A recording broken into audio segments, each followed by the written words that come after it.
지구에서 가장 깊은 동굴은 과연 얼마나 깊을까요? 놀랍게도 자연이 만든 구멍에는 한계가 있습니다. 아무리 깊어 보여도 절대로 넘을 수 없는 세 가지 벽이 존재하거든요. 크루베라 동굴은 지하 2200m까지 뻗어 있는데 이건 엠파이어 스테이트 빌딩 6개를 세로로 쌓은 깊이입니다. 하지만 이것도 인간이 탐험한 한계일 뿐이고 실제로는 더 깊은 공간이 숨어 있을 수도 있죠. 그런데 여기서 중요한 건 동굴이 무한정 깊어질 수 없다는 사실입니다. 오늘은 동굴의 깊이를 제한하는 세 가지 자연 법칙에 대해 이야기해 보겠습니다. 동굴이 형성되는 과정부터 살펴볼 필요가 있는데요. 가장 깊은 동굴들은 대부분 비슷한 방식으로 만들어집니다. 약산성을 띤 빗물이나 지하수가 석회암 같은 수용성 암석의 작은 틈새로 스며들면서 시작되거든요. 이 물이 수천 년에서 수백만 년에 걸쳐 암석을 천천히 녹여내면서 점점 더 넓은 공간을 만들어내는 겁니다. 처음에는 머리카락 굵기만 한 틈이었던 것이 사람이 걸어 다닐 수 있는 거대한 통로가 되고 결국에는 축구장보다 넓은 지하 공간이 탄생하게 되죠. 그런데 여기서 첫 번째 한계가 등장합니다. 바로 물에 녹는 암석이 어디까지 존재하느냐는 문제인데요. 동굴을 만드는 핵심 재료인 석회암이나 석고 같은 수용성 암석은 지구 전체에 균일하게 분포하지 않거든요. 어떤 지역은 이런 암석층이 수백 미터에 불과하고 또 어떤 곳은 수천 미터까지 이어지기도 합니다.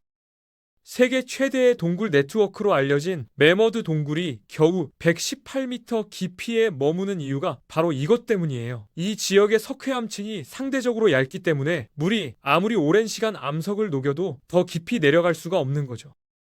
반면 크루베라 동굴이 위치한 조지아 서부 코카서스 산맥 지역은 상황이 완전히 다릅니다. 이곳의 석회암층은 엄청나게 두꺼워서 동굴이 형성될 수 있는 공간 자체가 훨씬 넓은 편이거든요. 하지만 설령 석회암이 지구 중심부까지 이어진다고 해도 동굴이 물이 무한정 깊어질 수는 없습니다. 두 번째 제한 요소는 바로 해수면인데요. 동굴 내부에 빈 공간이 형성되려면 특정 조건이 충족되어야 합니다. 지표면에서 내려온 산성물과 암석 사이에 스폰지처럼 스며든 지하수가 만나는 지점, 전문 용어로 지하수면이라고 부르는 곳에서 동굴방이 주로 형성되거든요. 이 지하수면은 계절에 따라 오르락 내리락 하지만 일반적으로 해수면 아래로는 잘 내려가지 않습니다. 물이 바다 높이 이하로 내려갈 이유가 없기 때문이에요.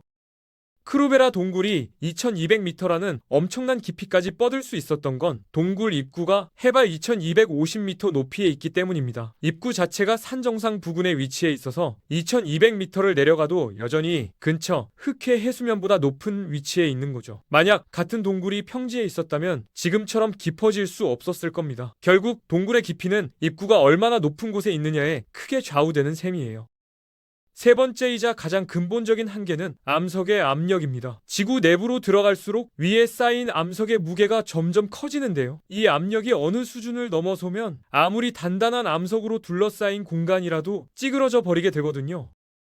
석회암으로 이루어진 동굴의 경우 대략 2500m 깊이가 임계점으로 알려져 있습니다. 이 깊이를 지나면 동굴 천장과 벽면이 자체 무게를 견디지 못하고 붕괴하기 시작하는 거죠. 현재 크루베라 동굴의 탐험 한계가 2200m인데 아직 발견되지 않은 공간이 더 있을 가능성이 있습니다. 하지만 설령 새로운 통로가 발견된다 해도 2500m 선을 크게 넘기는 어려울 거예요. 자연이 만든 빈 공간은 그 이상의 압력을 감당할 수 없기 때문이죠. 이건 마치 깊은 바다에서 잠수함이 견딜 수 있는 한계 수심이 있는 것과 비슷한 원리입니다. 흥미로운 건 인간의 기술로는 이 모든 한계를 극복할 수 있다는 점인데요. 자연 동굴은 세 가지 벽에 막혀 있지만 인공적으로 판 구멍은 완전히 다른 이야기거든요. 남아프리카 공화국에는 4000m 깊이까지 내려가는 금광이 있습니다. 이 정도 깊이에서는 암석의 압력이 엄청나서 터널이 언제든 무너질 수 있는데 엔지니어들이 강철 지지대와 다이아몬드 코팅 철근으로 보강된 특수 시멘트를 사용해서 이 문제를 해결했어요. 더 극단적인 사례도 있습니다. 구소련 시절 콜라 반도에서 진행된 초심도 시추 프로젝트인데요. 이건 단순히 구멍을 파는 것과는 차원이 다른 작업이었거든요. 과학자들은 순수하게 지구 내부를 탐사하려는 목적으로 드릴을 사용해 암석을 뚫기 시작했습니다. 물이 암석을 녹이길 기다릴 필요도 없었고 수용성 암석이 어디까지 있는지도 상관없었죠. 화강암이든 현무암이든 가리지 않고 그냥 뚫어버린 겁니다. 이 시추공은 결국 12km 깊이까지 도달했는데요. 이건 에베레스트 산을 통째로 땅속에 묻어도 남을 정도의 깊이입니다. 자연 동굴의 최대 깊이인 2500m에 거의 5배에 달하는 수치죠. 물론 이 정도 깊이에서는 온도가 섭씨 180도까지 올라가고 압력도 상상을 초월하는 수준이라 더 이상 진행할 수 없었지만 인간의 기술이 자연의 한계를 얼마나 넘어설 수 있는지 보여준 인상적인 사례입니다. 결국 동굴의 깊이를 결정하는 건 세 가지 요소의 조합인데요. 수용성, 암석층의 두께와 해수면 기준 입구의 높이, 그리고 암석이 견딜 수 있는 압력의 한계가 모두 맞아떨어져야 깊은 동굴이 형성될 수 있습니다. 크루베라 동굴은 이 세 가지 조건이 기적적으로 잘 맞아떨어진 덕분에 현재까지 알려진 가장 깊은 동굴이 될 수 있었던 거죠. 하지만 지구 어딘가에는 아직 발견되지 않은 더 깊은 동굴이 숨어 있을지도 모릅니다.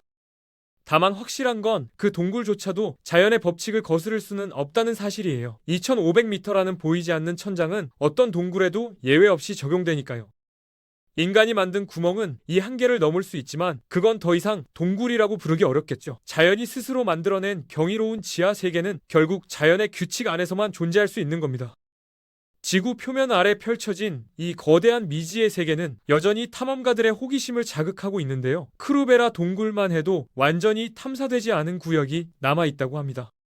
어쩌면 지금 이 순간에도 누군가는 랜턴 하나에 의지해 아무도 가보지 않은 깊이로 내려가고 있을지도 모르죠.